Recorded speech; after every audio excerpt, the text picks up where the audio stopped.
Halo, apa kabar? Selamat menikmati akhir pekan. Kembali berjumpa dengan kami. Saya Sebenarnya Arif bersama dengan Bung Rocky Gerung. Bung Rocky, Presiden Prabowo baru saja kembali dari lawatan ke Rusia. Di Rusia ini Presiden Prabowo menyampaikan pidato pada di forum ekonomik di eh, Saint Petersburg International Economic Forum, disebutnya begitu ya. Yang ini di situ Presiden Prabowo juga menyampaikan pidato sangat keras ini, menyoroti soal tatanan dunia, sekaligus reflektif menceritakan apa yang terjadi di Indonesia. Ya, ini yang dia sebut sebagai kolusi antara pemodal besar dengan pejabat pemerintah dan elit politik, ini yang sering kita sebut sebagai oligarki, yang pada akhirnya kolusi antara kelompok ini tidak membuahkan hasil pengentasan kemiskinan dan perluasan kelas menengah. Selain itu, Presiden juga yang saya sebut tadi itu mengkritisi, ini berarti dua kutub ekonomi yang bersifat kapitalistik satu sisi, dan yang lainnya itu eh, sosialistik, atau sebenarnya lebih awalnya itu komunistik gitu ya. Ya, publik Indonesia atau bahkan publik dunia itu sangat memperhatikan apa yang sedang atau apa yang kemarin berlangsung di Rusia, itu pertemuan negara-negara yang berbasis ideologi, sebut saja ideologi anti mainstream atau ideologi yang berupaya untuk cari alternatif, karena biasanya di dunia ada World Economic Forum untuk membahas masa depan kapitalisme. Nah, sekarang di Rusia itu dipimpin oleh Presiden Putin, sejumlah pemimpin memperhatikan pidato dari Presiden Republik Indonesia yang dengan tegas mengatakan bahwa sistem kapitalisme itu adalah rakus, dan karena itu dia membuat dunia ini kehilangan keadilan. Sementara sistem sosialisme itu justru membuat juga tidak mungkin diadopsi oleh Indonesia, karena sifatnya yang Presiden Prabowo menganggap bagian buruk dari sosialisme dan kapitalisme itu mesti ditolak tuh. Sosialisme menyebabkan ketergantungan individu pada suplai negara, kira-kira begitu.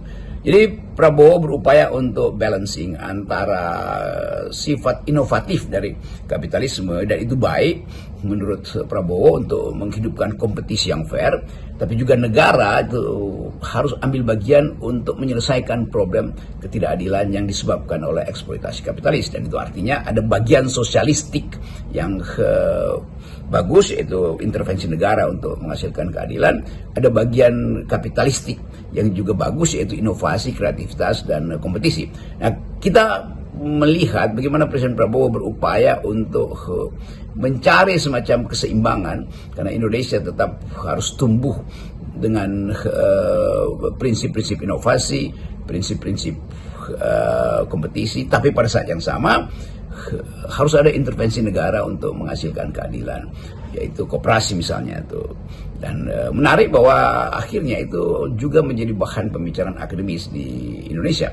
Model seperti apa yang hendak ditampilkan? Yang jelas bahwa model yang diusung oleh Jokowi selama 10 tahun itu yang menyebabkan Indonesia itu gagal menghasilkan keadilan, karena model kapitalistik ala Jokowi itu justru menimbulkan disparitas. Nah, bagian-bagian ini yang saya kira penting untuk mulai membaca bahwa arah konseptual dari pemerintahan Presiden Prabowo adalah menyeimbangkan antara akumulasi dan distribusi. Kira-kira itu tema akademisnya. Jadi dari pidato Prabowo kita bisa membaca kemana sebenarnya arah kebijakan Prabowo ini di dalam negeri, dan kemudian apa ide besarnya dia tentang tatanan dunia. Dan saya kira kalau soal tatanan dunia ini yang jelas sama sekali tidak ada pada Jokowi selama 10 tahun, sehingga 10 tahun terakhir ini yang dia hanya memerintah itu sibuk berkutat dalam masalah-masalah domestik yang malah kemudian menimbulkan pembelahan. Ya, ini saya kira mungkin ya karena memang kapasitas, ya, keterbatasan kapasitas Jokowi yang tidak mungkin tidak mencapai itu. Kalau tapi problemnya kan kemudian kan dia justru sibuk melakukan rekayasa-rekayasa secara internal. Ini yang saya kira makin memperburuk situasi bangsa sekarang ini. Ya, dalam literatur yang diucapkan oleh Pak Prabowo itu udah lama dicari keseimbangan antara kebutuhan akumulasi yang dibasiskan pada sifat inovasi manusia, sifat kompetitif individual, itu diimbangi oleh prinsip negara yang bertanggung jawab terhadap kesejahteraan kolektif. Kan itu dasarnya tuh. Mungkin yang tema yang terakhir soal jalan keluar atau jalan tengahnya adalah growth with equity, itu pertumbuhan tapi juga dengan jaminan kesetaraan. Tapi sekali lagi yang hendak kita baca ada upaya Presiden Prabowo untuk menghasilkan kembali Indonesia yang punya poin di fora internasional. Jadi begitu Prabowo masuk ke wilayah BRICS atau Global South, itu penanda bahwa ada ide untuk menghasilkan kembali kemampuan Indonesia mempengaruhi sistem pemikiran dunia. Hal yang tidak pernah dilakukan oleh Pak Jokowi selama 10 tahun. Karena Pak Jokowi seolah ngumpet dari pembicaraan internasional, gugup untuk masuk dalam perdebatan dunia, sehingga orang menganggap bahwa Indonesia itu tenggelam di dalam fora internasional selama era Pak Jokowi. Karena profil beliau di tingkat global itu tidak terbaca. Nah, Prabowo jelas langsung jadi center of interest, pusat kamera dunia ada di situ, karena beliau mengambil satu posisi untuk mengucapkan secara lantang bahwa Rusia dan Cina adalah bentuk baru dari upaya untuk menghasilkan keadilan di tingkat global. Bahkan Prabowo memuji sistem ekonomi Cina dan Rusia, karena dia ada di Rusia, yang menurut dia bisa menjadi pengimbang dari kerakusan kapitalistik. Jadi kita mulai melihat bahwa kecenderungan sosialistik memang ada pada pemerintahan Presiden Prabowo itu. Bukan sosialismenya sebetulnya sebagai ideologi yang juga terlalu ketat, karena akan dihubungkan dengan ekonomi perencanaan yang sepenuhnya tidak memerlukan prinsip akumulasi kapitalistik. Kelihatannya Pak Prabowo mengerti bahwa kebutuhan investasi itu kendati sifatnya akumulatif, tetap bisa dikendalikan oleh kemampuan negara untuk mengatur distribusi. Itu satu cara upaya yang secara teoritis pernah diriset oleh kalangan akademisi, tapi secara policy itu yang hendak dijadikan pembeda antara kebijakan ekonomi Prabowo dengan rejim sebelumnya, yaitu pemerintahan Pak Jokowi. Apa yang disampaikan oleh Pak Prabowo di Rusia itu sangat menarik ya, karena seperti Anda katakan tadi bahwa dengan masuk ke BRIC berarti Indonesia itu masuk ke blok Cina dan Rusia, yang ini menjadi model baru pemerintahan yang meninggalkan komunisme, tapi juga sekaligus menghadapi blok kapitalistik yang selama ini dipimpin oleh negara-negara barat. Tapi ada hal yang menarik yang saya perhatikan dari pidato Pak Prabowo di Rusia. Beliau memakai istilah state capture, yang kita tahu istilah itu dimaksudkan untuk memperlihatkan bagaimana negara disandra oleh kapital, disandra oleh oligarki.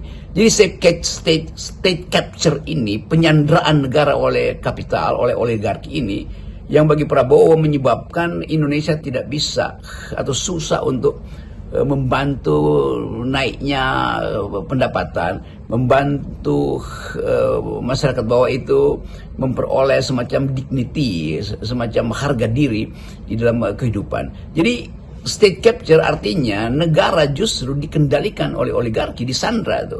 Dan itu yang kelihatannya mulai dibaca oleh Presiden Prabowo di dalam kasus penguasaan lahan untuk kepentingan sawit terutama, yang sekarang lagi dimaksimalkan aktivitas tim khusus untuk mengambil kembali harta negara yang dikuasai secara ilegal oleh perusahaan-perusahaan besar ini, terutama di bidang sawit itu. Tentu ada persoalan bahwa kalau diambil oleh negara, apakah akan dikembalikan fungsi dari hutan misalnya sebagai tempat konservasi, atau justru diambil negara untuk membisniskan lahan-lahan ini melalui tanaman sawit kan, itu masalahnya itu. Pada saat yang sama rakyat akan bertanya, oke, hak kami walaupun kami ilegal, tapi kalau dia tidak dikembalikan pada rakyat, lalu rakyat itu mau makan apa itu? Karena mungkin rakyat beroperasi di situ, di lahan-lahan negara dengan sponsor oligarki juga yang memanfaatkan tanah-tanah itu, diberi sebagian pada rakyat, tapi rakyat kemudian jadi pagar untuk melindungi kepentingan kapital yang justru menguasai jutaan hektar sawit itu kan.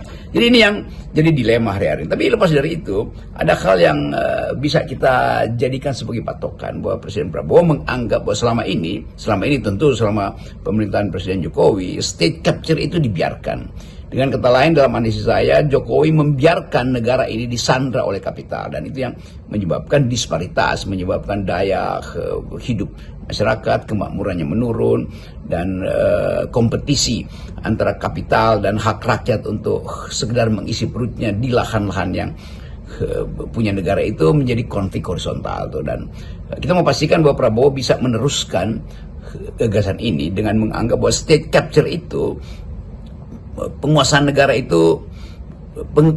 negara oleh kapital itu harus dibatalkan. Nah, pertanyaan berikutnya adalah, setelah dibatalkan, apakah hutan-hutan ini akan dikembalikan menjadi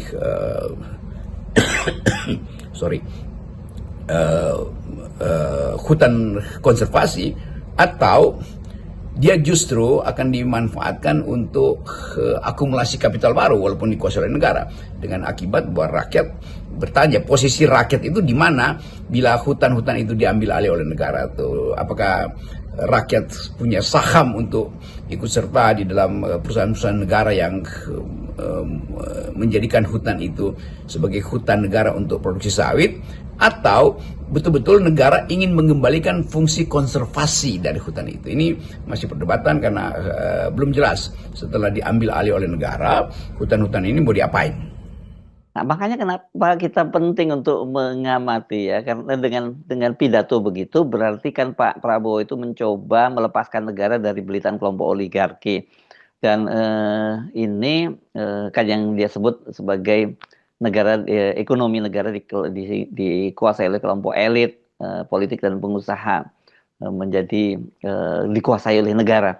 Tapi persoalannya bagaimana Pak Prabowo mewujudkan program-program yang sangat apa ya, bukan hanya sosialistik, tapi ini sangat populis lah gitu ya, seperti makan siang bergizi gratis, kemudian pembentukan koperasi, puluhan ribu koperasi dan sebagainya. Sementara kondisi perekonomian Indonesia kan sedang buruk, dan itu ditambah lagi dengan juga geopolitik global, ekonomi politik secara global juga sedang memburuk. Jadi Prabowo punya ide besar, tapi dia tidak punya kemewahan, baik dari sisi situasi di domestik maupun sisi global. Memang ada kebutuhan modal yang besar pada pemerintahan Prabowo untuk membiayai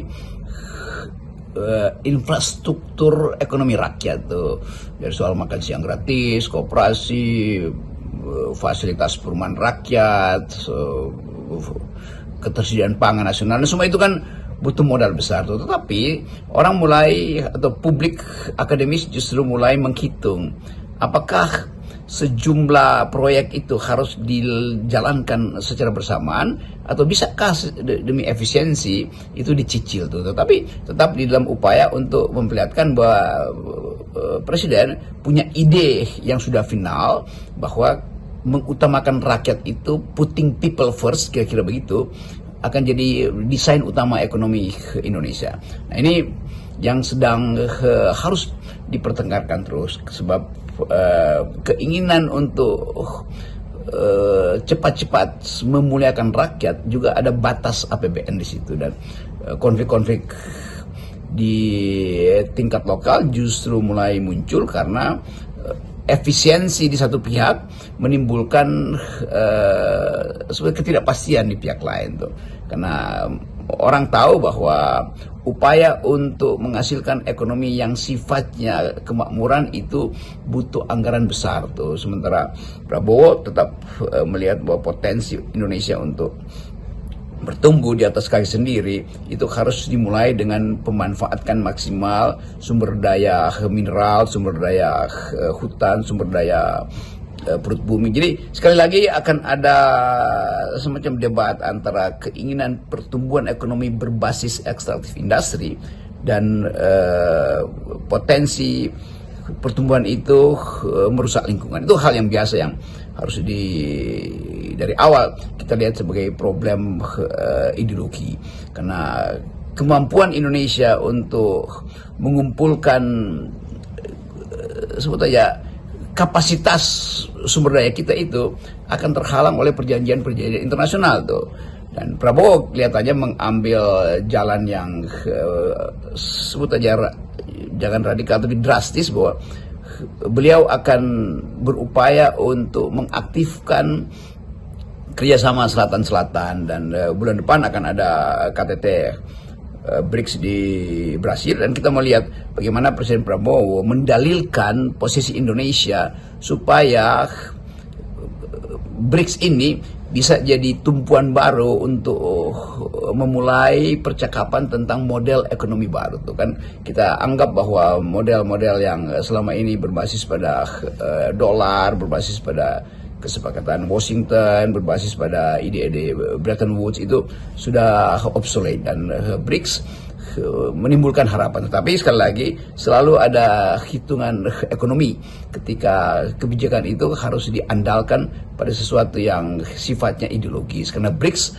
pada akhirnya itu satu posisi ideologis yang hendak menandingi ideologi kapitalisme. Jadi kita lihat bagaimana pertemuan di Rusia yang akan dilanjutkan ke Brasil nanti itu akan menimbulkan percakapan dunia bahwa Indonesia sungguh-sungguh ingin mulai menyatakan diri sebagai pemain global, dan itu yang bagus sebetulnya tuh. Lepas dari kalkulasi-kalkulasi pragmatis, tetap kita anggap bahwa Indonesia memang harus tumbuh sebagai global player di dalam sistem ekonomi dunia dan sistem politik dunia yang lagi acak-acakan hari ini. Nah, kita di Indonesia, pusat-pusat studi berupaya untuk memantau kebijakan Presiden Prabowo sehingga satu waktu bisa kita pastikan bahwa Indonesia menyumbang pada upaya untuk menata kembali dunia baru, dan penataan dunia baru itu pasti harus memuliakan rakyat. Nah, kesempatan inilah yang terbuka bagi lembaga-lembaga riset untuk memulai memutuskan apakah Sumitronomics itu memang sesuatu yang proposal Indonesia yang paling rasional, atau harus diimbangi dengan proposal-proposal lain supaya BRICS bisa ditumbuhkan dan Indonesia bisa mulai mengajukan diri sebagai pemimpin BRICS. Kelihatannya ambisi itu yang mesti didukung di dalam riset-riset di dalam negeri. Salam akal sehat. Ya, salam akal sehat.